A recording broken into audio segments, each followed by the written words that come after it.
Hey everybody, it's Mike from Mike Wagner Show, powered by SoundCloud Studios, brought to you by our official sponsor, The Mike Wagner Show, international warring author, me and Moses in Missing, also brought to you by Elliptical, the think tank of the future. The Sweet Song is by Serena Wagner, based on the life of King David, now on Amazon. Also, Heidi Tan Music, check out our latest at HeidiTanMusic.com. We're here a terrific gentleman who's a multi-talented singer-songwriter from Melbourne, Australia, and grew up in the far north Queensland territory, alternative community and storytelling songwriter. He is here in numerous festivals and dedicated following on Spotify, YouTube, and many social media handles. And he's got a brand new release called Innocent Man from upcoming albums Slaughterhouse Road, also known for Running Blues. Got some top singles on Spotify as well. Live, ladies and gentlemen, the Plus Studios from beautiful outside Melbourne, the amazing multi-talented singer-songwriter from Melbourne, grew up in far Queensland. He's an innocent man on Slaughterhouse Road. Ladies and gentlemen, the multi-talented Miguel Rios. Miguel, good morning, good afternoon, good evening. Thanks for joining us today. Thank you, Mike. What an introduction. Thank you. Well, it's great to have you on board too, Miguel. So you're a multi-talented singer-songwriter from Melbourne. You grew up in far north Queensland in alternative community, and you're a storytelling songwriter.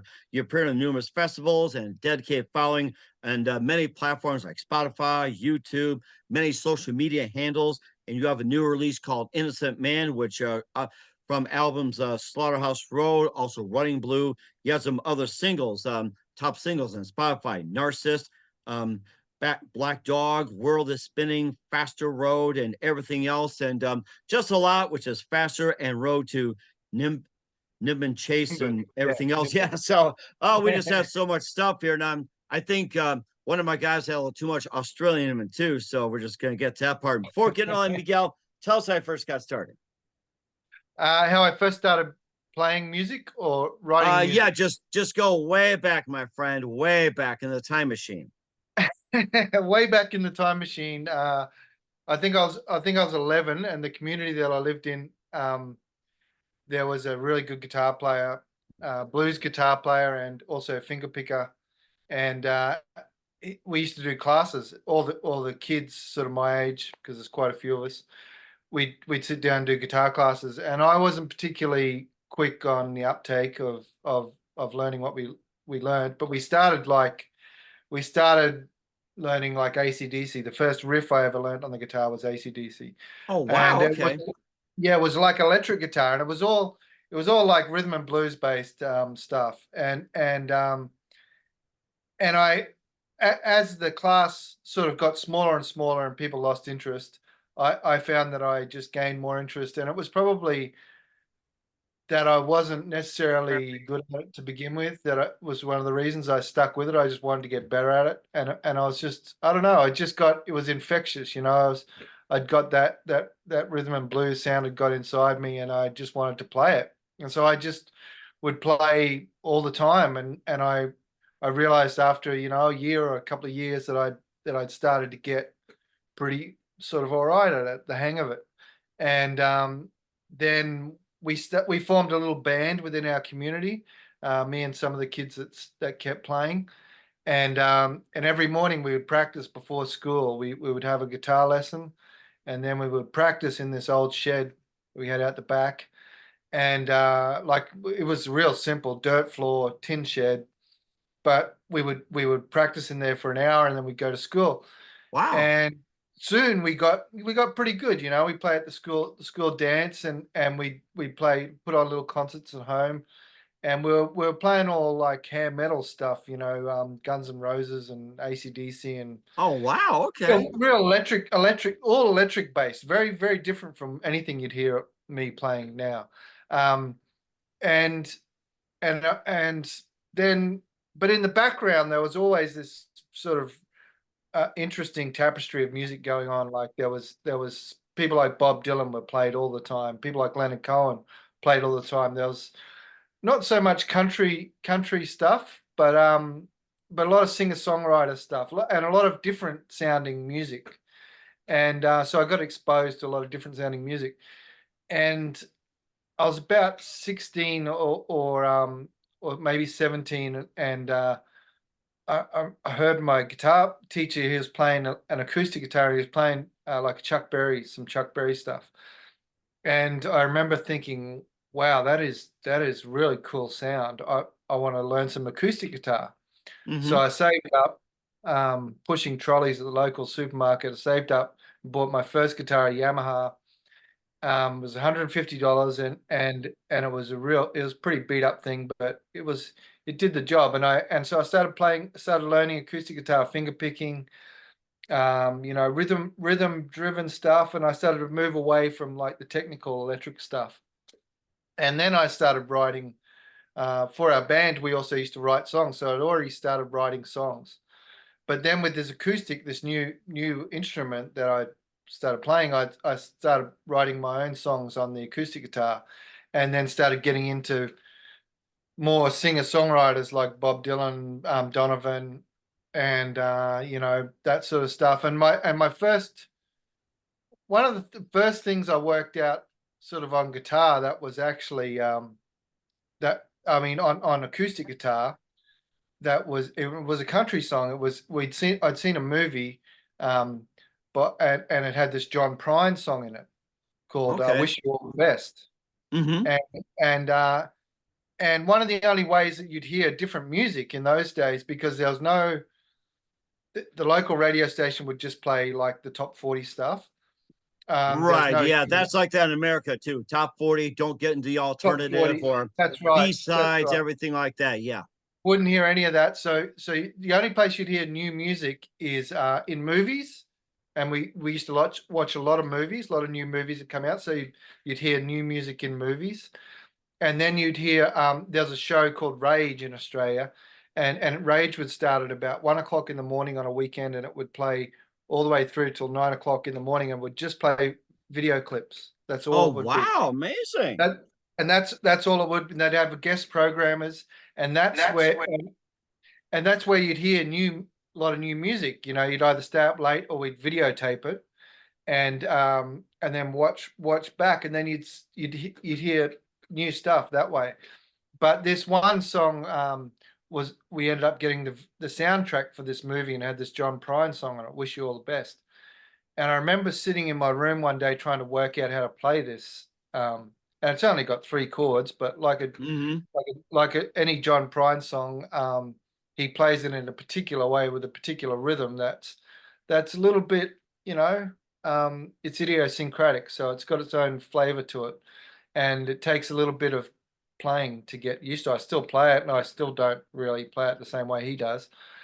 But it was a fantastic song. I remember my guitar teacher's poking his head in the door, and he said, "Are you trying to work out that John Prine song?" And I sort of looked a bit embarrassed, because I was thinking, oh, yeah, but I was, and I think I started to get interested in different sounds and stuff, and then I started writing more and more, and eventually moved away from North Queensland, and moved to Brisbane, which is about maybe 2,000 miles from North Queensland, where I grew up.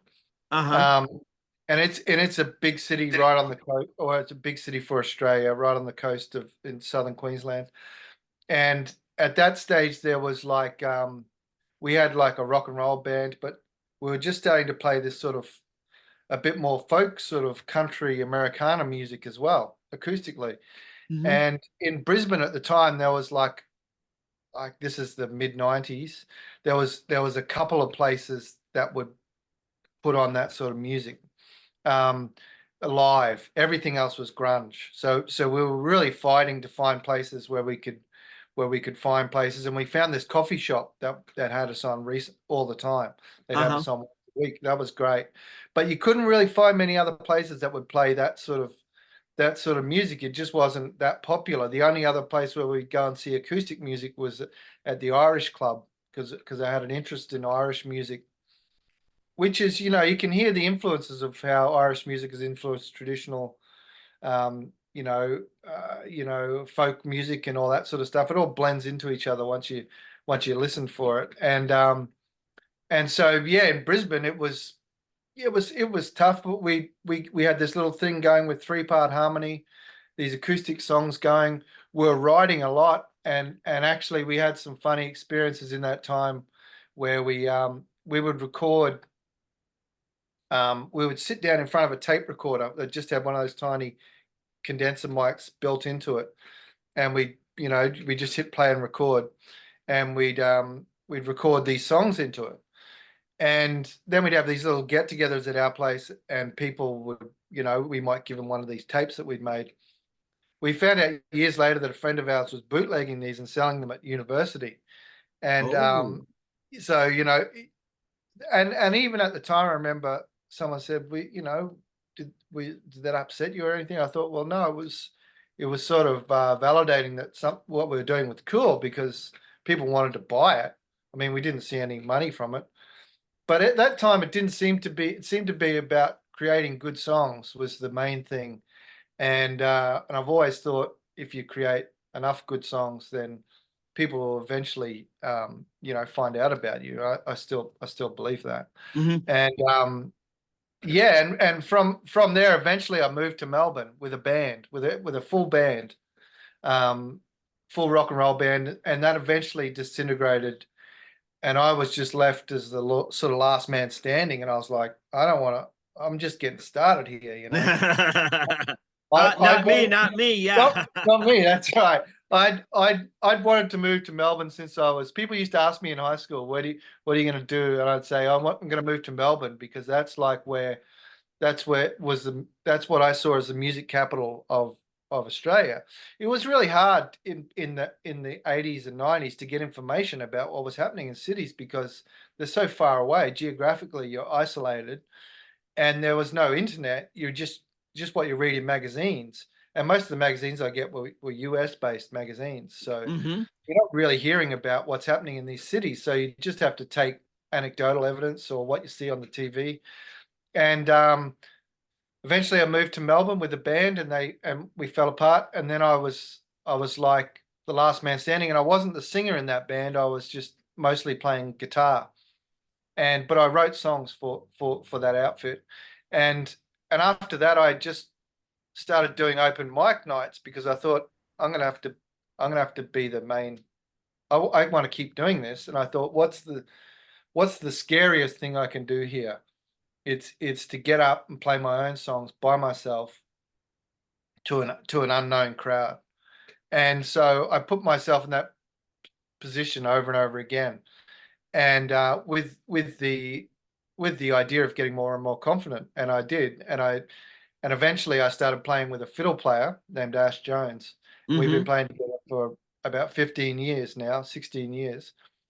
And since that time, I've just played. I've played gigs.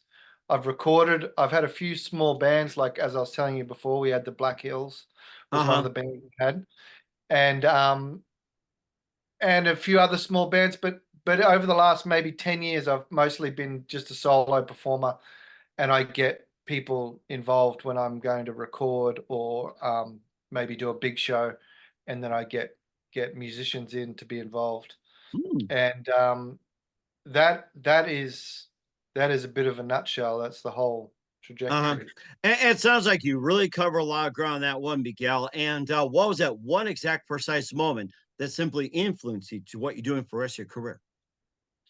Um, I think the time when I first wrote a song, and then I thought that wasn't so hard.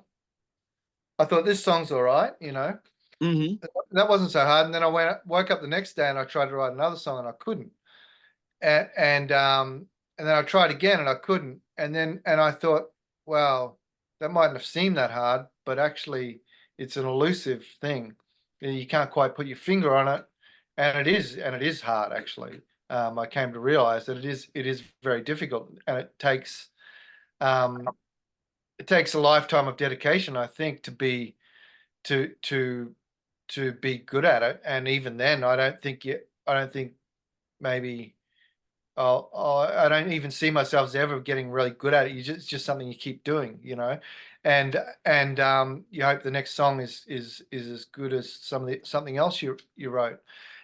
So I think at that age, and I was only about 19 when I thought, and then I thought this playing, trying to play guitar and being really fast, the fastest gun in town. I think I'm more interested in trying to write songs that really connect with people. And it was probably at that age, and then that's when I started really focusing on writing. I've always been interested in recording music, you see. I've always had a home studio, and where I lived in Far North Queensland, we had a home studio there as well. And so the two things are very intertwined to me, writing and recording. And I love both aspects of I really love being in the studio, and if I could, I'd be in the studio all the time. And of Um, course, you go on studio yourself as well too. And you mentioned Guns N' Roses, AC/DC, Bob Dylan, Donovan, some of the influences. Who are some other favorite singers, songwriters, and musicians growing up?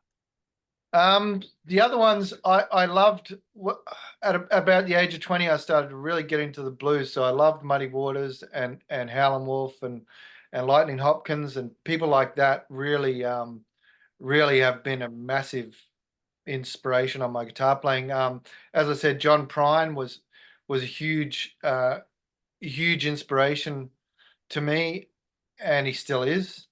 Um, yeah, that's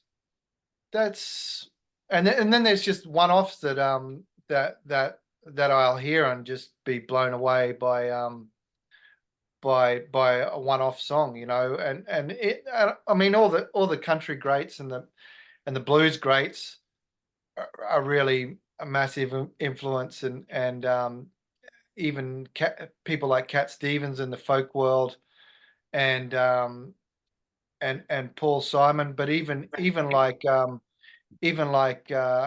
guys like I've just done something for. Do you know Jackson C. Frank? Uh huh. Yeah, Jackson C. Frank, who was a folk singer in the '60s. I've just done something for a compilation album of his cover songs. Um, but guys like that you've never that that weren't really celebrated in their day, I just find amazing. That And yeah, certainly does. That certainly does as well too. And you got a lot of amazing stuff. You got some works yourself like Innocent Man, Narcissus, Slaughterhouse Road, Black Dog, and a lot more. We'll talk more about that with amazing Miguel Rios from Melbourne. But first, listen to the Mike Wagner Show at themikewagnershow.com. Powered by SoundWave Studios. Visit online at soundwavstudios.com for all your needs. Look at a professional website without breaking your budget. Sonic Web Studios is the answer. Sonic Web Studios offers fast, affordable custom web designs at below the competition rate. Call today, 1 800 303 3960. That's 1 800 303 3960. Or email to support at sonicwebstudios.com. Mention the Mike Wagner Show, get 20% off your first project. Sonic Web Studios, take your image to the next level. Also, time to give an official shout out to our official sponsor of the Mike Wagner Show, international warring author Mia Molson-Zia.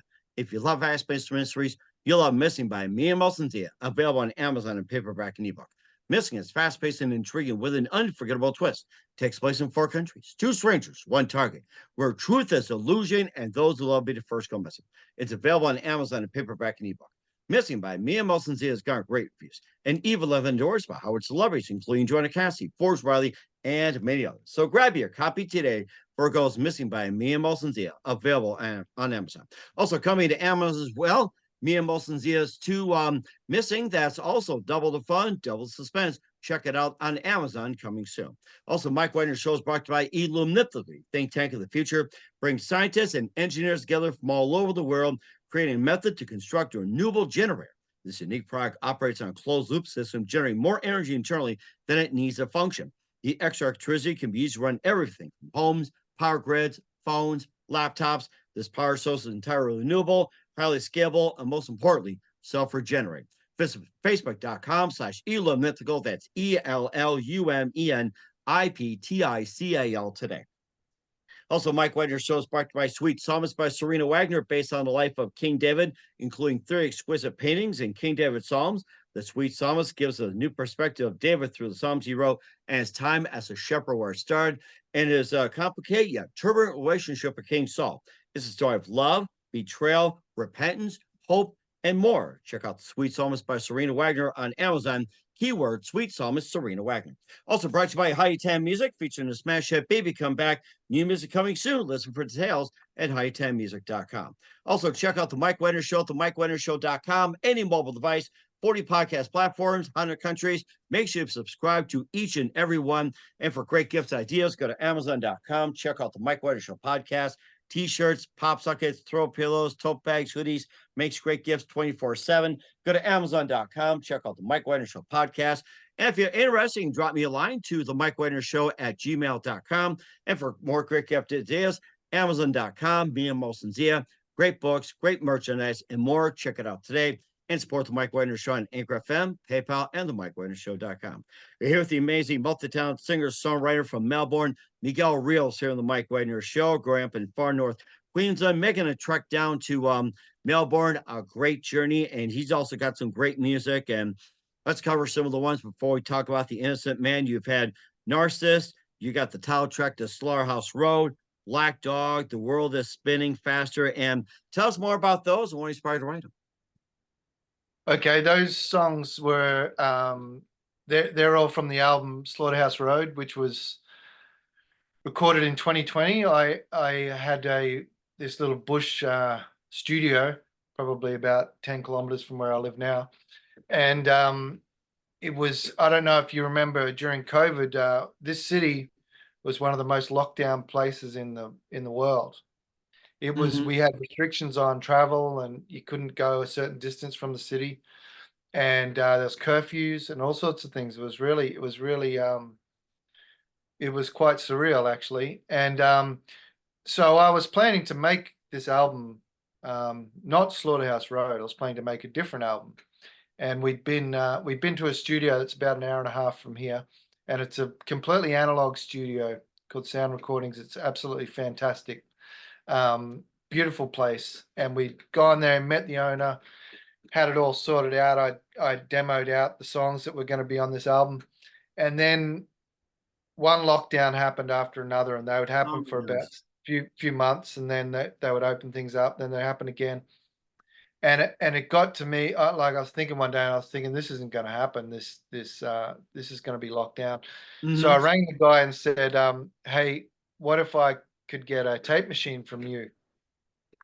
Actually, the engineer and co-producer I was working with, who was going to come up and record this with me, Greg, he said, why don't we try and get a tape machine for it? Because I really wanted to record to tape. I really like the idea of recording to tape. And so I called the guy, and he had this Ampex 1960s machine, and he was willing to hire it to us for about 4 days, I think, is all he could spare. And then it was going to be locked down, really hard lockdowns. You couldn't get back. So he more or less, ran the, blockade line and came down and dropped this machine off. We had 4 days of recording. And so in order to prepare for this album, I changed the tact of what I was going to do and worked out that I was going to just try and mainly do a acoustic album that could just be played as you would see a live gig. So single takes, songs that could be, songs that were relatively short, no more than about 4 minutes, very little production. And so I went through my song list and found these songs and chose those. And the ones you mentioned, Slaughterhouse Road, was something that I've written a long time ago. It was about a place I grew up in North Queensland called Slaughterhouse Road. And it was this a tumbling down place. I can barely remember it, but it was the whole area around it was covered in these wild tobacco plants, which are these big plants. There are lots of brown snakes in North Queensland, lots of deadly snakes up there.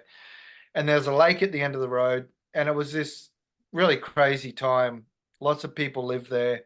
It was very unusual upbringing and very interesting place to live. Lots of different things going on. And so that inspired Slaughterhouse Road.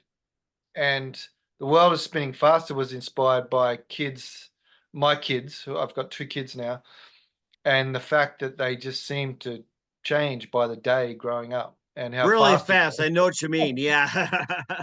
so quickly. And people had told me this, but I was in no way prepared for how fast it was. And I'm still not, it's still, I'm still kicking myself if you don't grab every moment that as it presents itself. So that's what the world is spinning faster. Narcissist was a song that was there was I used to read lots of these Aesop's fables, and I don't know if you've ever read much Aesop's Oh fables. yeah, I remember that. Was a tortoise and a hare. Yeah, yeah, all that tortoise and the hare. They're very short. They're really short, and when you read them, you think, wow, how can he tell such a rich story like within like one paragraph? And it's a complete sort of tale. And one of these stories was about this character Narcissist, who was vain and obsessed with his own vision, and his name was Narcissus. Sorry, not Narcissus. He was a narcissist, but his name was Narcissus. And Narcissus ends up falling in the lake and drowning, and and it was just it inspired me to write that song. And that song, people all over the world have really connected with it because it's. I wrote the way I write songs is I often start really fast, and then the ending part, finishing them is really difficult for me. And I've read it from other songwriters that can be true as well. So finishing them is difficult, and I finished that song actually when the bushfire. It was New Year's Eve, and the bushfires were burning in this certain area, and we were staying not far from where they were, and it just seemed like everything was like when you're around bushfires, it seems like it's apocalyptic, you know. It seems Right. Yeah. like it seems like this thing, there's doom and gloom. And anyway, that inspired me to finish the song, and so it's about these duality of yeah of events. Mhm. But yeah, that's basically what inspired those songs, those few songs. And plus, you also got Road to Nimbin, Chase the Hour, and The Mistress. So you can tell us more about those. So there's a town called Nimbin.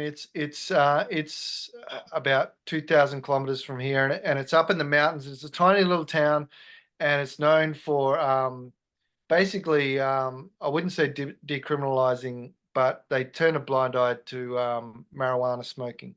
So it's a pretty loose area up there, and it's a real hippie town, you know. It's got lots of interesting characters that live there, and it's got a really interesting backstory to it. And they have a festival up there every year. And we would drive from Melbourne, do these road trips with the kids up to Nimbin. And Road to Nimbin was just what I saw on the way there, and this sort of tale about someone trying to find themselves up there, because it's a place that a lot of people go to, you know, maybe for a bit of self-discovery or something.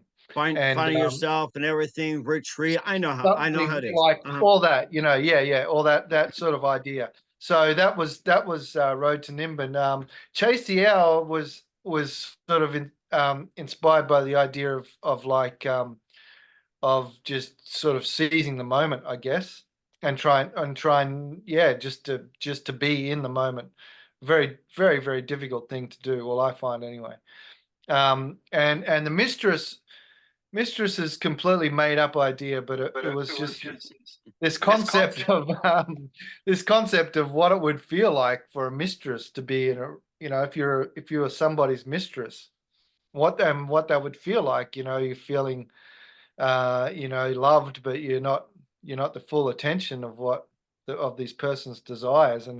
And so it was a song based around that idea and what the person would feel like, you know. And certainly did as well too. We'll also talk more about Innocent Man, the one we'll be featuring, plus Running Blue and more with Miguel Rios. You listen to the Mike Wagner Show at the MikeWagnerShow.com, powered by Sonic Web Studios, brought to you by official sponsor of the Mike Wagner Show, international warring author Mia Molson's The Missing.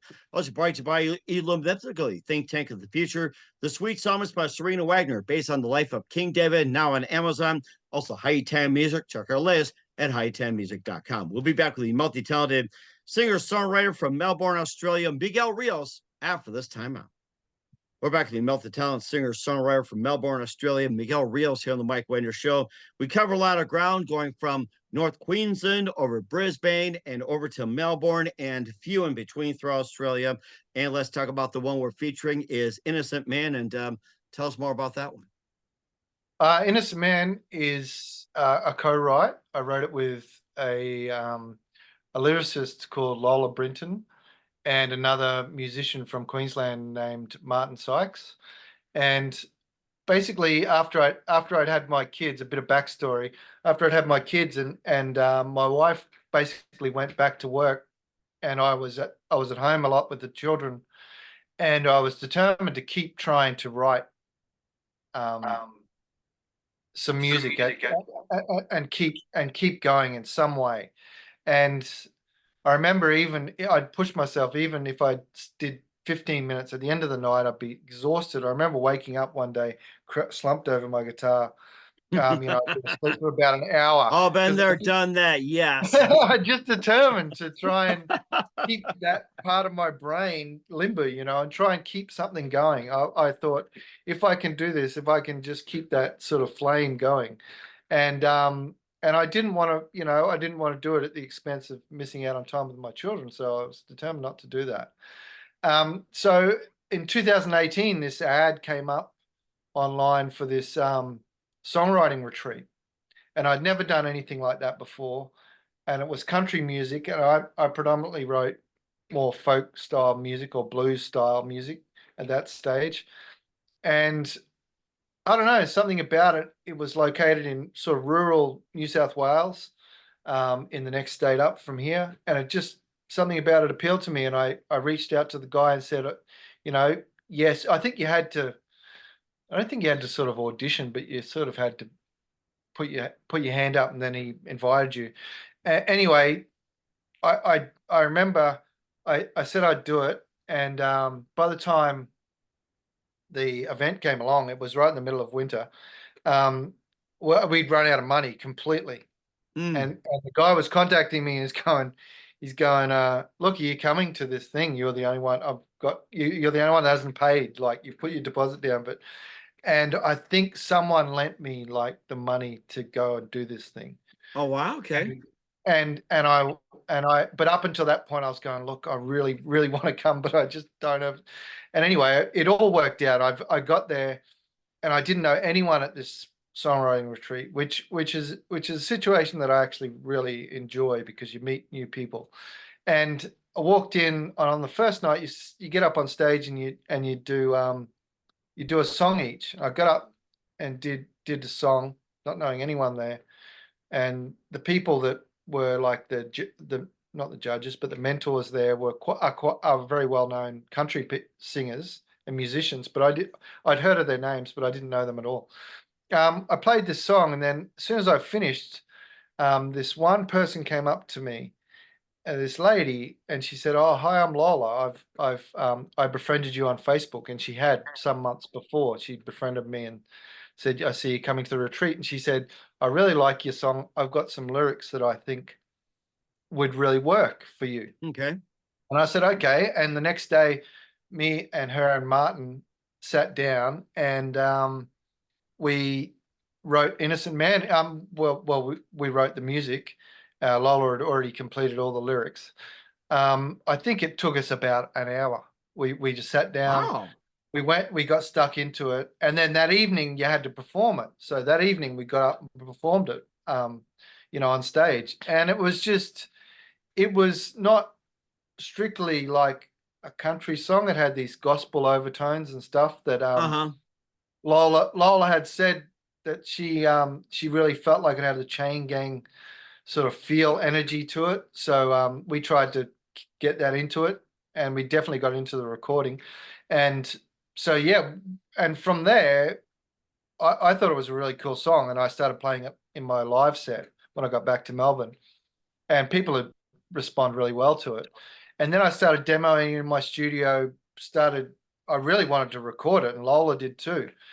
And for one reason or another, we just couldn't get it done. And then COVID happened, and I just sort of lost track of it. I was doing other recordings, but Lola was called me up one day last year and said, I really want to record these songs. And so we went in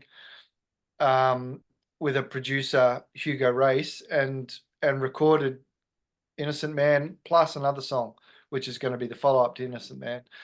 And yeah, we did it really quickly. I think we recorded it in a day. And yeah, that's what you hear now. Also amazing. And don't forget the Running Blue as well, too. We almost forgot to mention that. Oh yeah, Running Blue. So Running Blue was recorded before Slaughterhouse Road, and even though it's my follow-up album to Slaughterhouse Road, it was recorded in 2014 actually, Oh, or wow. Okay. 2015. Yeah, it was recorded a long time before. So my kids were tiny, and I would go into the studio when I could, and it took a long time to complete. It took like 2 years, and it was Oh, sort my of goodness. too slow for me, but it couldn't happen any other way. My time, my producer's time, he was very busy. I was very busy. I just couldn't put my head into it as often as I could, and I thought I'd be able to, but I had stars in my eyes a little bit with that. And then when I finished that album, I said to my wife, "Look, people are putting out albums all the time in Melbourne, and you know nothing seems to people don't seem to hear them. You know, you end up with a box of them under your bed." And I said, what about if I take this album and South by Southwest in Texas is happening in a couple of months, or it was less than that, a month. And I'm lucky because I've got an American passport as well as an Australian passport. My Okay. father was born in the States, and um, and so I could easily go. I didn't need to worry about visas and all that sort of stuff. And so I went over to South by Southwest, took this brand new album, thinking that it was going to become the most successful, incredible thing that people had ever heard. And um, and I met lots of cool people. I showed it to lots of people. Um, and that was an experience in itself. Besides the fact that I've got a huge amount of family in the States and I got to see all of them and they dug it. And the people that I gave it to dug it as well. So that was the story of Running Blue. And then since I recorded Slaughterhouse Road, I actually got the same producer that produced Innocent Man. He remixed Running Blue for me. And basically in the remixing, we stripped a lot of things out. There's a lot more production, probably a lot more drums and stuff on some tracks. And we stripped some of that out and we just made it a bit more simple. And I like the presentation of how it is now. And I think it flows on well from Slaughterhouse Road. Mhm. And certainly does. You did a great job of it. And what can we find Innocent Man, Slaughterhouse Road, and all your works at, Miguel? What you can find, I'm on Spotify, and on Bandcamp is the best place to check me out, Miguel Rios or Miguel Rios Music, and I have a website miguelriosmusic.com. I need to put the music there because there's Miguel Rios's all over the place, and a very famous one in Spain. And so yeah, it can be hard to find, but if you look Miguel Rios in Melbourne, you'll find me. And yeah, I'm there. We'll certainly check you out as well, too. Here's the multi-talented Miguel Rios from Melbourne, Australia, with Innocent Man here on the Mike Wagner Show. Miguel, just a few more things. What else can we expect from you 2024 and going into 2025?